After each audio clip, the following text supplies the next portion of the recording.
Good morning.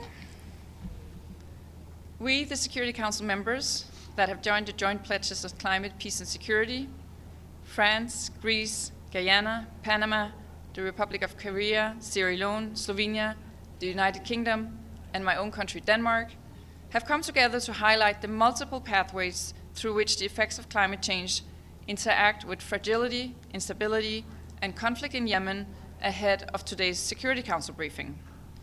Yemen has endured a decade of conflict, leading to a devastating humanitarian situation, including food, energy, and water insecurity, all compounded by the effects of climate change. An estimated 18 million Yemenis are food insecure and lack access to safe drinking water and sanitation, ranking among the lowest globally in water availability. As one of the countries most vulnerable to climate change, Yemen faces severe climate shocks. In 2024, last year, heavy rains and severe flooding caused widespread devastation, affecting 1.3 million people. Prolonged droughts and extreme weather events have led to heightened desertification and significant damage to arable land. As climate change impacts grows more severe, the ongoing conflict further limits access to basic resources, their sustainable use and governance, and with wider implications including for the maritime environment. Escalating resource competition leads to intercommunal and intertribal tensions and could adversely impact social cohesion, threatening Yemen's short and long-term peace and stability.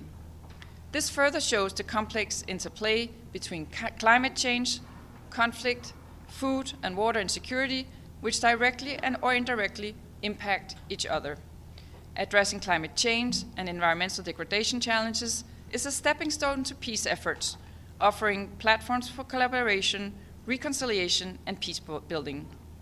Today, we emphasize three key messages. First, we must focus our efforts on strengthening local systems and mechanisms for preventing, resolving, and managing local grievances and conflicts related to land, water, and natural resources. We underscore the importance that Yemeni authorities, the international community, and the UN system scale up community-led, resilient, and climate-smart food and water security initiatives. We call for the integration of climate considerations into peace-building efforts, recognizing that sustainable resource management is crucial for conflict mitigation and lasting peace in Yemen. Second, we underscore the importance of strengthening partnerships between civil society, stakeholders, and policymakers. That involves increased efforts towards ensuring that community-driven solutions, including women, youth, and local Yemeni voices, are included in national and global climate, peace, and security discussions.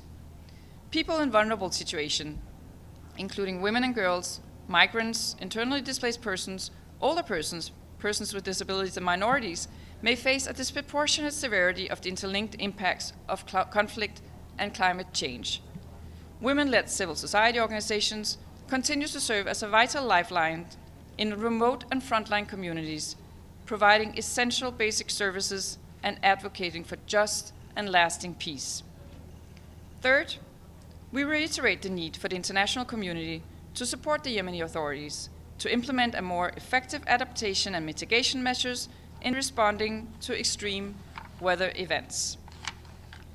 This includes robust early warning mechanisms, disaster risk reductions, and management. An urgent political settlement to the conflict in Yemen under the auspices of the United Nations is essential to enhance local authorities' capacity to implement such measures. The well-being and protection of the Yemeni people needs to be prioritized through an inclusive political process. This is why any future peace settlement must integrate the interconnected and compounding effects of climate change and conflict through prevention, recovery, and reconstruction efforts. In conclusion, we'll continue to advocate for a more systematic and strategic approach to integrate the climate, peace, and security nexus in our discussions on Yemen in the Security Council and beyond. We thank you very much.